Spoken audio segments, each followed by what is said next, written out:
So studies have shown that 90% of the most successful executives in the world wake up before 6 a.m. and 50%, this is huge, 50% of self-made millionaires wake up at least 3 hours before their workday actually begins. In 1983, the president of Switzerland, he gave me an appointment at 5 o'clock in the morning. He said, listen, you work 200 days a year. You work 2 hours more than all your competitors. 300 days, 2 hours more, that's 600 hours. If you work 600 hours more, divided by 40 hours per week, that's 15 weeks. Can you imagine 15 weeks? By working only 2 little hours more per day, only during 300 days, that gives you 4 months ahead of competition. That's why you are here at 5. Because from now on, I want you every morning to be at 5 o'clock in your factory. Thank you, Beaver. Bye. So I went to my office. And it was the first time in my life that I was around 5:30 in my office. And since then, I said, the president is right. 4 months ahead by 2 small hours or more. So from now on, I will be every morning at 5 in my factory. And every morning at 5, I was in my factory. And when I have a lot to do, sometimes it's 3 o'clock, sometimes it's 4, sometimes it's 5, sometimes it's also 6. You mean to tell me I could be a multimillionaire by getting up at 3 o'clock in the morning? I do it every day, and guess what? When I get my paper, I take a nap when I'm tired. I just gotta get up at 3 and get all my work done before y'all get up. I just gotta make all my phone calls while y'all partying. I'm talking about procrastination is killing America. It's killing it. If you could fix procrastination, what would your life be like? People like E.T., I wanna do what you do. No, you don't, I'm my own boss. When I worked at Michigan State, I had to be to work at 9 o'clock. When I work for myself, I get up at 3. You don't get off, you stop when the work is done. I got up the other day like at 3 o'clock in the morning, and I woke up and I was just walking around I was like, I'm so tired. You got up, it's 3. No, what you don't want to do is the grind, but you're up. You go back to sleep because all you gotta do is stop going to sleep, and then you gonna stop going to sleep. All you gotta do is stop fussing and cussing, and you're gonna stop fussing and cussing. People want to know how to stop the laziness, and they want to know how to stop the procrastination. And so they say, hey, where do I start? And when's the best time to start? And I have a very simple answer for that. Here and now. That's it. You want to improve, you want to get better, you start right here. And when do you start? You start right now. You initiate the action aggressively. You go. Because the idea isn't going to execute itself. You have to do it, and you have to do it now.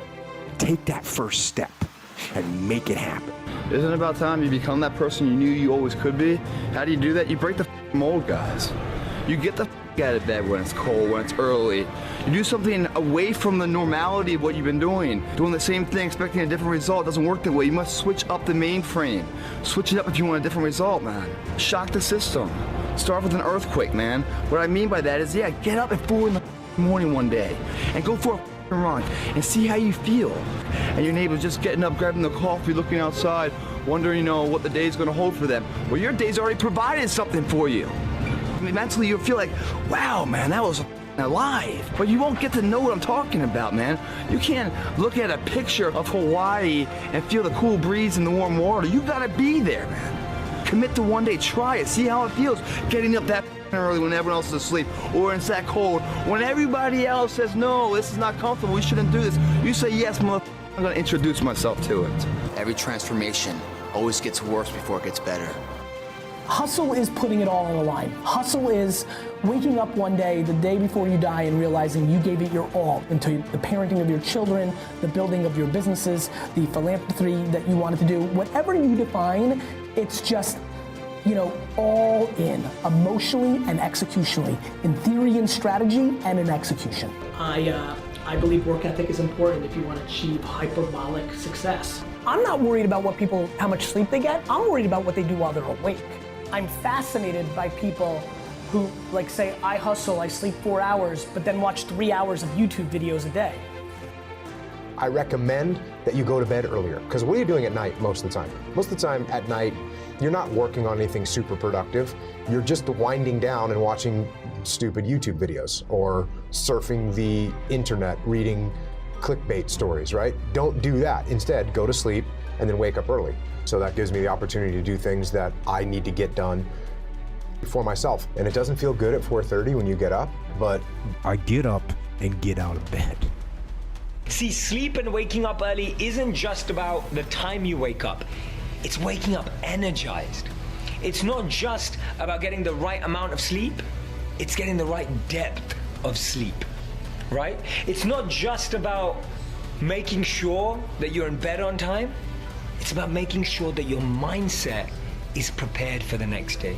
Many of us can wake up early, but wake up stressed, but wake up with lack of energy. My definition of being an early riser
is one who wakes up with energy, is one who wakes up empowered, is one who wakes up enthusiastic, is one who wakes up enlivened, and it's one who wakes up enlightened. Make sure my top 5 tips for the early riser challenge. E is evening routine. So E, master your evening routine. Focus on making it a big priority with a small change. You may just try for the next few days to read a book before you go to sleep. You may just try to not look at your phone, right? Whatever it may be, whichever one it is.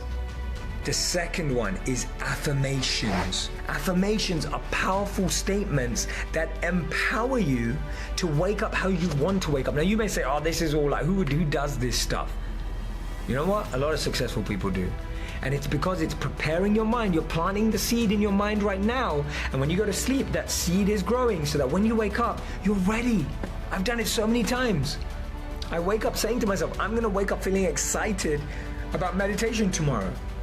Right? So the third thing that you have to focus on being an early riser is your reminders. When you wake up and you need to write your to-do list in the morning, what you've just done is you've taken your world, you've taken your life from when it should be in rest mode while you're still waking up, you've taken it into work mode.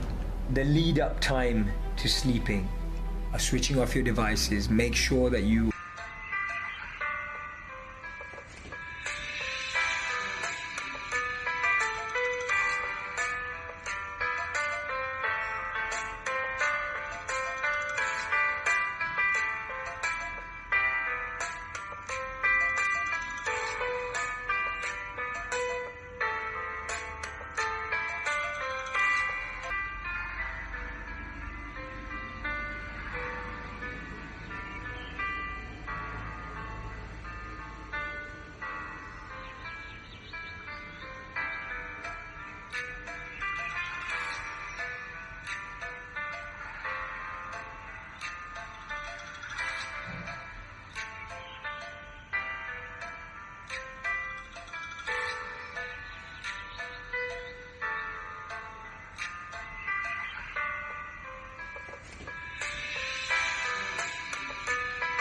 are drinking enough water.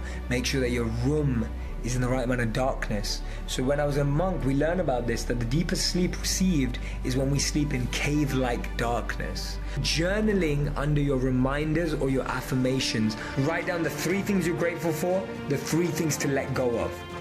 The last point that I wanted to mention to you about being an early riser is know your why. Why do you want to get up earlier?